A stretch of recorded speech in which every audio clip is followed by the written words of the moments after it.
Thank you for watching my video. If you enjoy my videos, please consider supporting my channel by hitting the like button, subscribing to my channel, and activating the notification bell so you never miss an update. Additionally, if you'd like to support me in other ways, you can do so through my Patreon account or by making a donation via PayPal or cryptocurrency. Links are in the description. Any amount helps to keep this channel running and to create more great content for you. Get this and get it straight. Crime is a sucker's road, and those who travel it wind up in the gut of the prison of the grave. There's no other end, but they never learn. Wrigley's Spearmint Chewing Gum, the refreshing, delicious treat that gives you chewing enjoyment, presents for your listening enjoyment Raymond Chandler's most famous character in The Adventures of Philip Marlowe.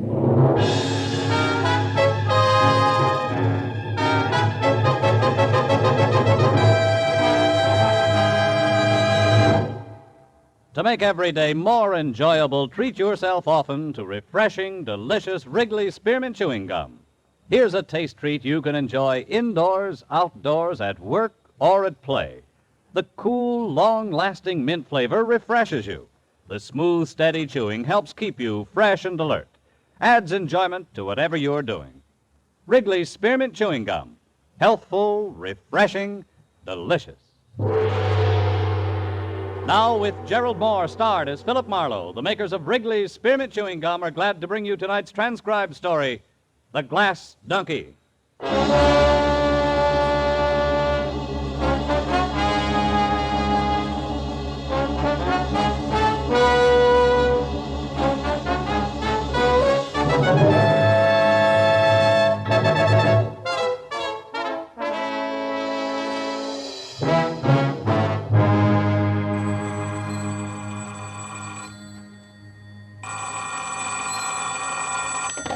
Hello, Philip Marlowe. Oh, this is Matthews, Phil. Hi.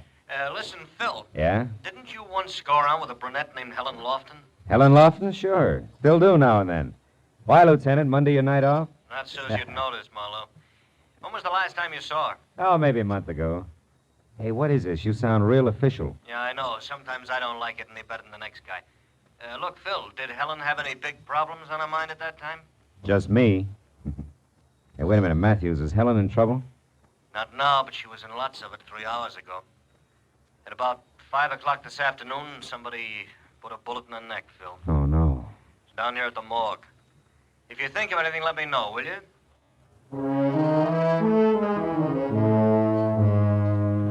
You might as well have hit me in the stomach with a hammer.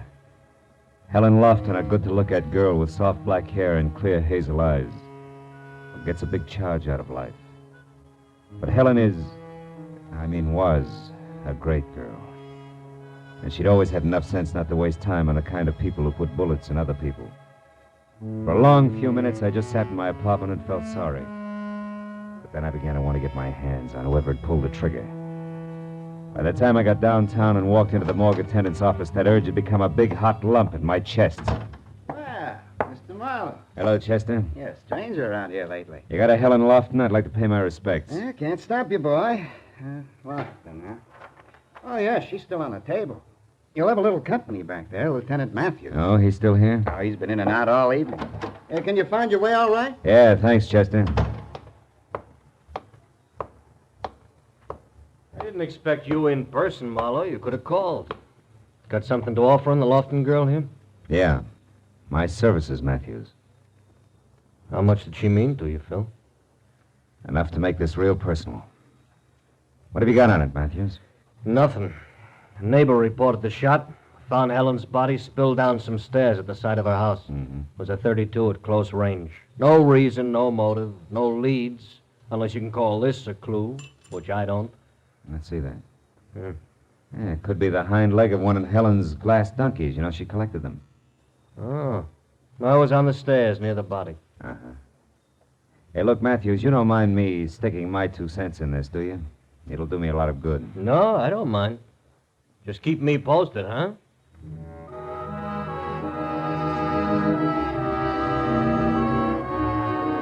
I drove out Sunset Boulevard, then north on Camino Avenue to the neat little house where Helen had lived. I sat very quietly back under some big magnolia trees. Someone had drawn the blinds on the two front windows, and it made them look like a pair of closed eyes. I walked around to the side door on the stairs where they'd found a body, and that's when I noticed the light on inside the house. The door was unlocked, so I went in.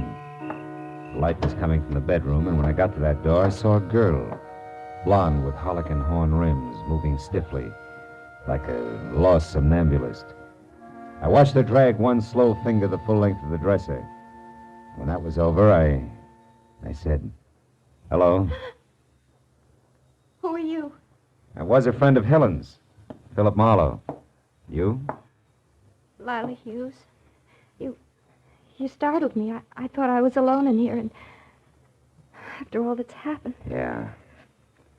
Did you, did you know Helen pretty well? Yes. I was just about her only girlfriend. You see, we worked together in the same office and had the same boss. I guess they're going to want me to do something about all of her things now. Yeah, it's real tough. Everything in the house is just another reminder. Even this little sherry decanter. Here. But that's Helen's. It's all right. Sit down. Drink it. At least it'll do you good. Look, Lila, I gotta know why this happened to Helen. It doesn't make sense. Can you help me? Any idea at all? No, the police have already talked to me about it. Please, Mr. Marlowe. I know this is unpleasant for you, but I need some answers. It's been over a month since I saw her last. Who's she been going with lately? I don't know. Helen never said much about her dates. Who's your boss? Mr. Maffey? Mm-hmm. Oh, she dated him a few times, but so have I. Surely you don't think Mr. Maffey... No. I just want to talk to him, that's all. It's Norman Maffey. Maffey Real Estate Company on Wilshire. He lives on Ogden Drive, 3848. Thanks, Lila. Well, I'll be on my way now. Hey, look. Maybe you better come too, huh? Let all this go until tomorrow, when you're feeling better. Yes. I guess you're right.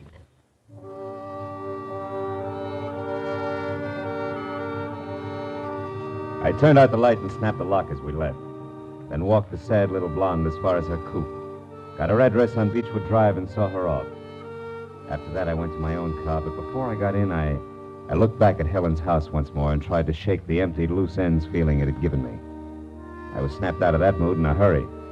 The man with a half an acre of forest had just twisted out of sight behind a tree trunk in the backyard. I started for him, and he broke and ran toward the wall in the alley. It was a 6-footer. He rolled across the top and fell over. When I got there, he was up and gone. He hadn't had time to get out of the alley, but it was empty, which could only mean he was laying for me. Come here, you! You don't, mister. This time, anyway. Oh! Trash in good neighborhoods is no softer than trash anyplace else. When I finally got clear of it, the forehead was gone. I figured all I had to show was one of his patch pockets, which I still had clenched in my hand. But there was something else. Glittering on the ground was what had been in that pocket. A little glass donkey with a hind leg missing. On the way back, I stopped once and tried to call Matthews, but he was out. So I drove on down to Ogden Drive as far as number 3848. A gray at the temples type in blue flannel opened up. Yes? Mr. Maffey? Are you a reporter? No, I'm a friend of Helen Lofton's. Also, I'm a private detective named Marlowe. I'd like to talk to you. A private detective? Mm-hmm. Who hired you, Mr. Marlowe? Who are you working for? Myself? Like I said, Helen was a friend of mine. Well, I'm quite busy, Marlowe, but come in. Back this way, to the den. I've already been interviewed by the police. You may be again. It's not quite like being vaccinated, Mr. Maffey. Now, just why have you come here to see me? Because I intend to find out who shot Helen. What makes you think I'd have the remotest idea? Nothing special. She worked for you, didn't she? So do several other people. You dated her? Yes, I did. She was a very attractive girl, but that was no reason for me to kill her. There was no reason for anybody to kill her. Mr. Maffey, suppose I was to tell you that I'm acquainted with your wife. Oh, so that's it. You cheap blackmailer. Get out. And you do have a wife, huh? Now, look here, Marlowe. You don't have to be sly with me. I'm not hiding anything. Ask me what you want to know and get out of here. How come Mrs. Maffey doesn't object when you dine and dance the office help? Because we've been separated for several years. Separated, but not divorced. huh? That's right. She lives in San Diego, and we have as little as possible to do with each other. My bank takes care of our only mutual interest. She refuses to give me a divorce. Did you tell the police all this? They didn't ask. Did they happen to ask where you were this afternoon about 5? As a matter of fact, they didn't. I wasn't being treated as a suspect then, and I don't intend to be now. Okay, Mr. Maffey, where were you? Now, look, I'm a private detective. Remember, I'm not even taking notes. All right, Marlowe, all right. Been having business troubles lately. A lot on my mind. I was out driving in my car, trying to relax. Can't prove it, can you? No, probably not. I don't expect to have to try. All right, tell me something else. Do you happen to know anything about a man with a very high forehead, a young guy, maybe 30, about 6 feet tall? Yes, I do. Helen went out with a fellow like that recently. What's his name? Victor Semra, I think. Why? Well, I ran across him tonight, and I didn't like his attitude. Sure, that's it. I'll bet on it. What? What are you staring at? This ashtray? No. That little donkey in front of a betting window. Thanks for everything, Maffey. I'll see you.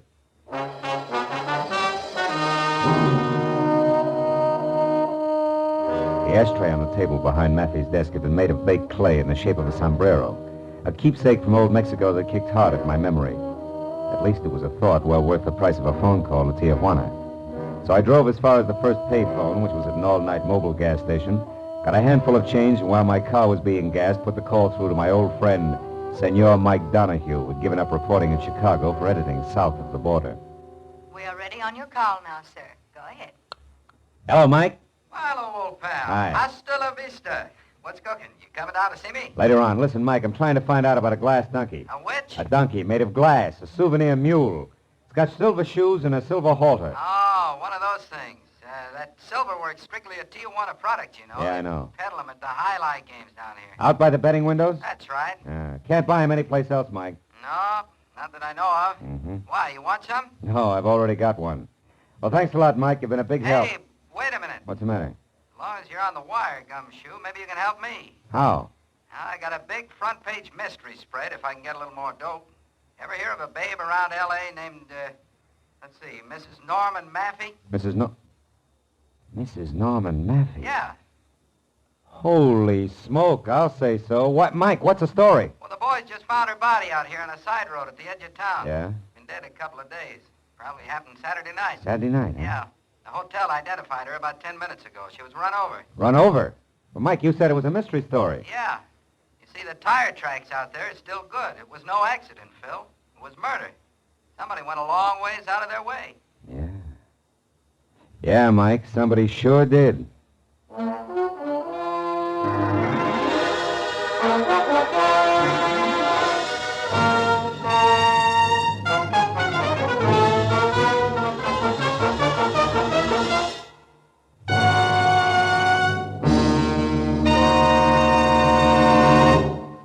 To make every day more enjoyable, treat yourself often to refreshing, delicious Wrigley Spearmint Chewing Gum. The lively, full-bodied, real mint flavor cools your mouth, moistens your throat, freshens your taste. And the chewing itself gives you a little lift, helps you keep going at your best. So for real chewing enjoyment that's refreshing and long-lasting, always keep Wrigley Spearmint Chewing Gum handy. Healthful, delicious Wrigley Spearmint Gum will make every day more enjoyable. Now with our star, Gerald Moore, the second act of Philip Marlowe and tonight's exciting story, The Glass Donkey.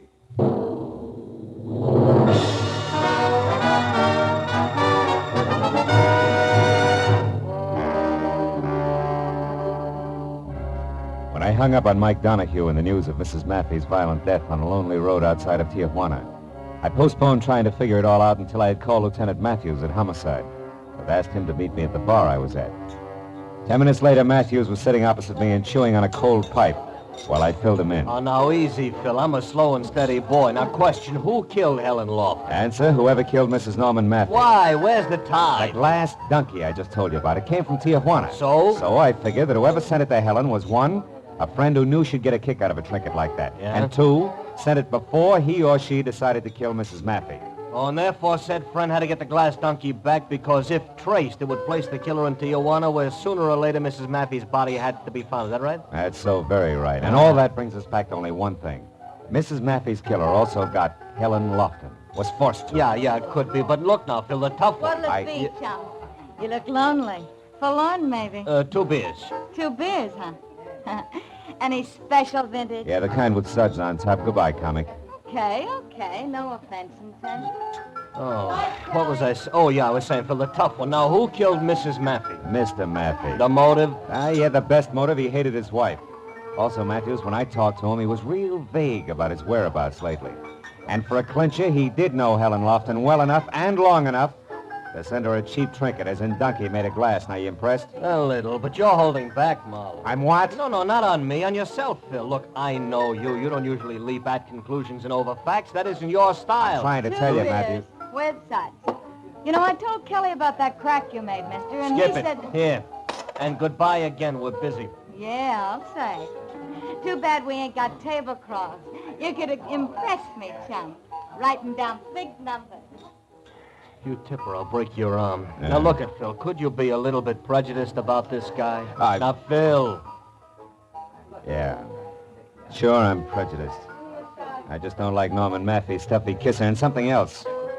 I might as well admit I keep skipping that guy with a mile-high forehead and Yeah. a boyfriend named Vic Samro because I don't exactly know how he figures in.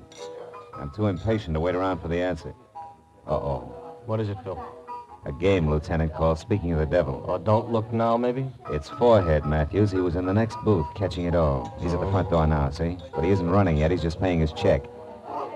Lieutenant, how about trying that cigarette machine over there while you talk to me like I was still here, huh? Gotcha. I'll take the back entrance out to the sidewalk. You'll know if I need help. Matthews underplayed his part neatly, and I got out the back door to the street where I spotted Semrau some 50 yards ahead, walking slowly toward an empty car, a new green Nash that was parked close to mine. But then suddenly he started running like he had just backed into a blowtorch. Before I knew it, he had piled into his car. When I was in mine and after him, the street became that much narrower as a truck the size of a battle wagon lurched out of a side alley without so much as thinking about a full stop. You stupid clown! What was that, Sonny? You heard me, Muscles! Sonny, you have a nasty tongue. You Yeah? got a couple of funny ideas about driving. Hold right there, fellow. Read it and weep. A bag? Yeah, and the big letters spell police. Now get back in your cab there and wait. We'll chat in a bit. Oh, yeah, sure. Whatever you say, officer. Only this jerk was in the wrong. Move! I can prove it wasn't my fault. Marlowe, that still leaves us a big blank to fill in. Yeah. But while we're trying, Lieutenant, do you mind if I drop in on Mr. Maffey again? Alone, I mean? I'd like to try pinning the leg of the donkey on him. All right, Phil, but be careful, huh? It's fragile, you know, made of glass.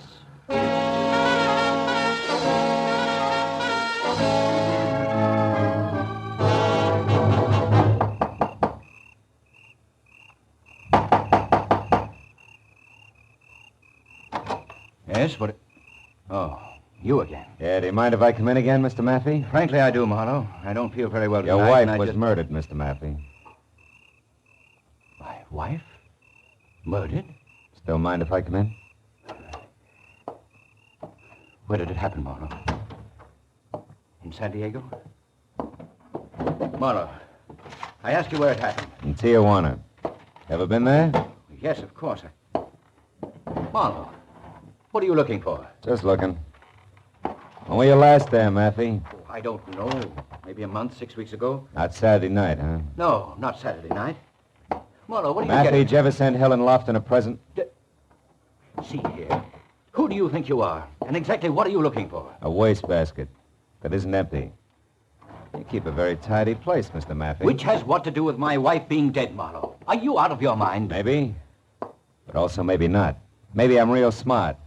Maybe I've come to the right place to look for an empty package and a piece of wrapping paper that would be addressed to Miss Helen Lofton in your handwriting and postmarked Tijuana, Mexico. Tijuana? A large piece of wrapping paper and a large package stuffed with Excelsior that was once home to a glass donkey in which you had to get back from Helen Lofton before she got it.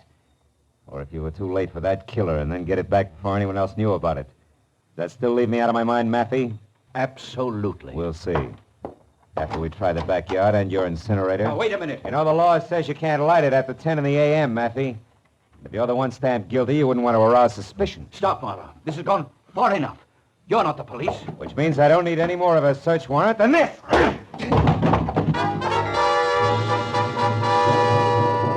I caught him right. He plopped to the floor, face down, like he was made of wet wash. When I rolled him over and was sure that a return engagement was still a long way off, I cut the lights, then went through the house and out into the kind of backyard that you had to call a garden. Beyond all the moon-bathed beauty and half hidden by a fountain that was backed up by an ivy trestle was what I wanted. A short, squat, scarred, ugly incinerator. The door was metal cold, and inside I found more encouragement. None of the paper that was jammed 3 feet deep had burned. I started tossing the stuff out, counting more on the feel and sound of wrapping paper than anything else. Once I stopped short, but it was only a grocery sack. The second time I stopped short, I had a better reason. Marlowe, What? you're wasting your time there. Well, Mr. Victor Semrau. Yeah, or as you put it, the guy with the mile-high forehead. I wouldn't get touchy, Semrau. You were swinging the dock ahead, remember? I'm sorry about that, Marlowe. I didn't know we were both on the same side there. Both on the... Take it easy, Victor. You wouldn't try to set me up again, would you? Why the sudden change of heart? Because now I know that you're in the up and up, Marlowe. I overheard you talking to that police lieutenant and also the Mexican newspaper man. Well, bully for you, eavesdropper. But also you ran. Why? I was afraid you'd turn me over to that lieutenant. Marlowe, listen. From the start, I've been trying to find Helen's killer. That's why I've been following you. I found that glass donkey in her porch, and, well, to get right to the point, Marlowe, I can tell you that the one who killed Helen and Mr. Maffey...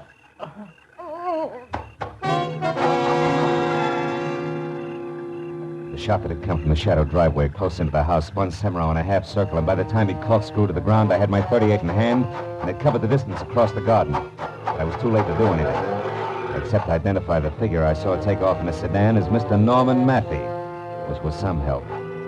But not the Victor Semrau back in the garden. He had managed to crawl as far as the small pond that surrounded the fountain. There he had died, one hand half submerged in the dark, cold water, the other clutching his chest, blood-soaked and discolored another way.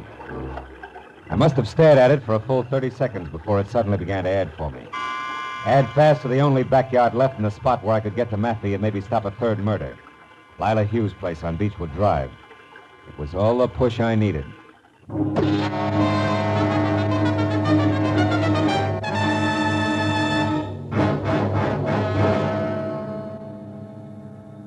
When I pulled up away from the place and got out of my car and ran for the back, only 10 minutes had gone by, and I was glad of it. Because standing next to an open, still smoking incinerator, a piece of charred paper in his hand that I knew was the remains of the rapper I'd been after, was Norman Maffey. And opposite him, a gun in her hand, was Lila Hughes, the shy blonde. Lila, you're crazy, insane. Well, I saw you shoot Victor Semrau. And you must have killed... Of course it was me, honey. I killed him. I killed Helen. I killed your wife. Well, about her, I'm not sorry. I'd do it again. Lila, how could you plan an ugly, I didn't ruthless... plan anything, darling. I ran into her by accident. Tijuana's a small place. We started sociably. We had a few drinks, a drive to the outskirts in my car, and then talk. Talk of you, darling. I knew I could have you with her out of the way. Helen was no threat. You gave her up, so there was no one else to stand between us. And, honey, you hated your wife. But, Lila... But nothing. It was all very simple, darling. Helen was different. You see, I had to kill her. That piece of wrapping paper there that you just snatched from me, the paper I sent Helen a little gift in. That's the reason, Norman. I did have to kill her. And now you do have to kill me, too. Don't you, Lila? Oh, no. No, darling. Now the killing's done. I did it all for you, darling. Don't you understand? You devil. You she-devil. Oh, Norman, dearest, you don't know what you're saying. Honey, I tell you, I did all this for you. Remember that, darling. How can he ever forget it? Don't move, Lila. Don't breathe. Drop your gun there at your feet. No, I think I'll use it again. Even if you shoot, I'll use it. We belong together, Norman and I, and we're going to be together.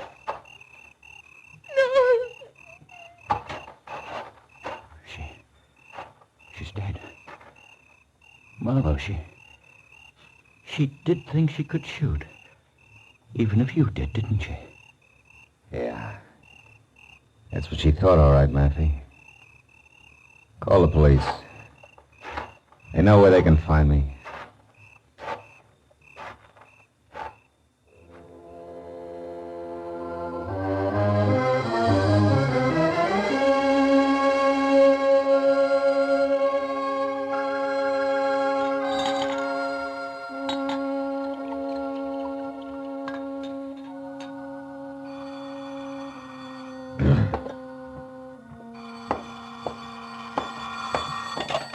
Hello. Matthews, Phil, now where have you been? You know better than to just walk off this phone. Yeah, Matthews. I'm sorry. I've been out walking. What do you want to know? The one blank, Phil. What sent you over to Lila Hughes' place? Oh, Victor Semero, his hand was burned, blistered red. Like you've been fishing around in a hot incinerator, huh? Yeah. That and what he had to say to me about us being on the same track. Lila Hughes was the only other one who was both close enough to Helen to send her that glass donkey and at the same time even remotely connected with Maffey. Uh-huh. Any idea what sent Semra to her backyard? I guess his tack all night was to follow me. When he tried to pick my trail up again after running from the bar, he thought Lila Hughes' place might be the answer. Turned out he was right. Real right. Yeah, he must have seen her around her incinerator lighting it, and then decided to get to you when he couldn't reach in after the wrapping paper. Yeah, something like that. With, of course, her taking off after him. Look, anything else, Matthews? Phil. Hmm? Phil, you weren't in love with Helen Lofton once upon a time, were you? No. No, Matthews. I wasn't in love with her. Yeah.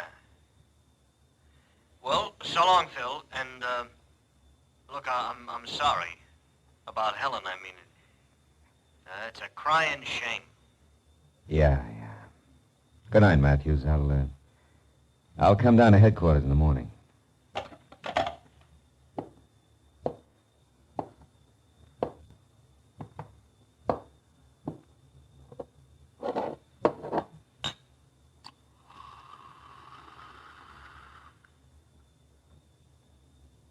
Yeah. A crying shame.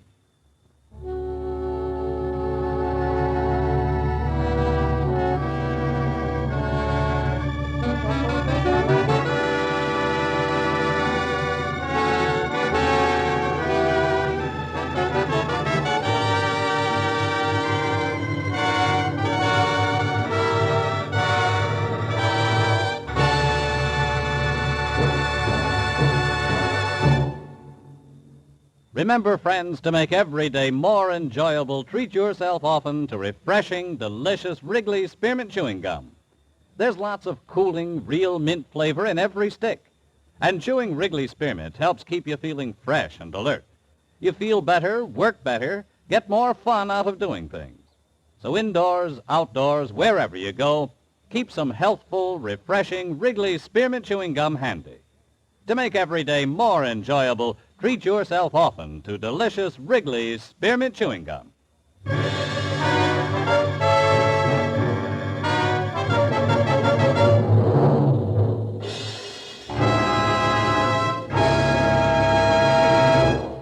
The Adventures of Philip Marlowe, presented by Wrigley's Spearmint Gum, bring you Raymond Chandler's most famous character and star, Gerald Moore. Philip Marlowe is produced and directed by Norman MacDonald and written for radio by Robert Mitchell and Gene Levitt. Featured in the transcribed cast were John Stevenson, Michael Ann Barrett, William Lawley, Bill Johnstone, Vivi Janis, and Vic Perrin. Detective Lieutenant Matthews is played by Larry Dobkin. The special music is composed and conducted by Richard Arant. The makers of Wrigley's Spearmint Chewing Gum hope you've enjoyed tonight's adventure of Philip Marlowe and that you're enjoying Wrigley's Spearmint Gum every day.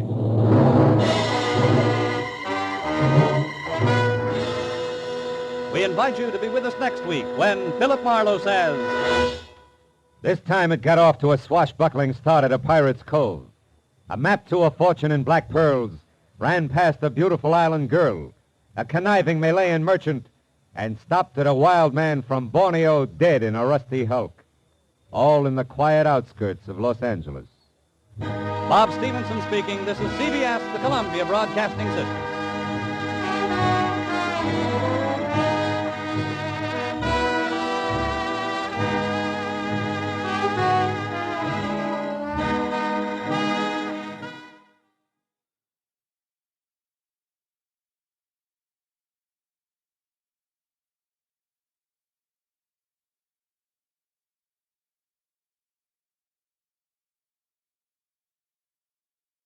Thank you for watching my video. If you enjoy my videos, please consider supporting my channel by hitting the like button, subscribing to my channel, and activating the notification bell so you never miss an update. Additionally, if you'd like to support me in other ways, you can do so through my Patreon account or by making a donation via PayPal or cryptocurrency. Links are in the description. Any amount helps to keep this channel running and to create more great content for you.